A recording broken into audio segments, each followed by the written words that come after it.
동리역 글밭 7월 21일 일요일. 어찌 이런 사법부를. 찢어야 할 양승태의 법복이라는 제목의 글밭을 읽은 것이 지난해 8월 1일 2일입니다. 그 첫 번째는 이렇게 마무리 지었습니다. 법복을 거친 님들은 법을 다루는 만큼 더욱 엄격한 잣대로 자신들을 지켜내야 한다고요. 유전무죄를 만들어내고 자신들의 이익을 지키기 위하여 온갖 못된 짓을 서슴지 않는다면 법복은 벗어야 한다고요. 법복은 벗겨야 한다고요. 법복은 찢어야 마땅하다고요. 법복의 숨은 야비한 양승태에게 엄벌을 내려 무너진 사법의 기둥을 바로 잡아야 한다고요. 그 두 번째는 이렇게 마무리 지었습니다. KTX 여 승무원의 해고를 합법화한 판결을, 한명숙 전 총리를 구속한 판결을, 통진당 해산 판결을 내린 양승태 사법부라고요. 백성들이 기댈 마지막 보루마저 여지없이 무너뜨린 양승태 사법부라고요. 그래서 비열하기 짝이 없는 그 양승태의 떨거지들의 법복은 마땅히 찢어야 한다고 했지요.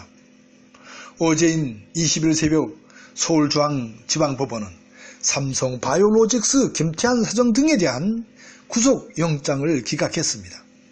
기각시킨 까닭은 다름 아닌 다툼의 여지가 있다는 것입니다.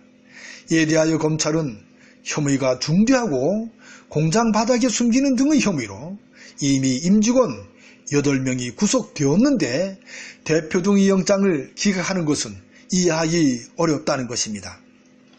4조 5천억 원이나 뻥튀기를 한 사기 회계를 저지른 것은 물론 사업계획서를 조작하거나 가치평가를 기존의 불필요해진 수치에 맞춰줄 것을 회계법인에 부탁하는 방식으로 저지른 죄가 낱낱이 드러난 상황인데 말입니다.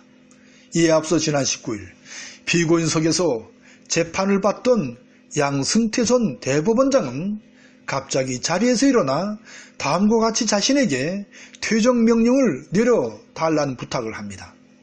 유관스럽게도 제 체력이 따라가지를 못하고 있습니다. 판단력도 떨어지고 있습니다. 더 이상 아무 의미가 없는 것 같습니다. 퇴정명령을 해주시기 바랍니다. 라고요. 사법부의 행태는 이렇습니다.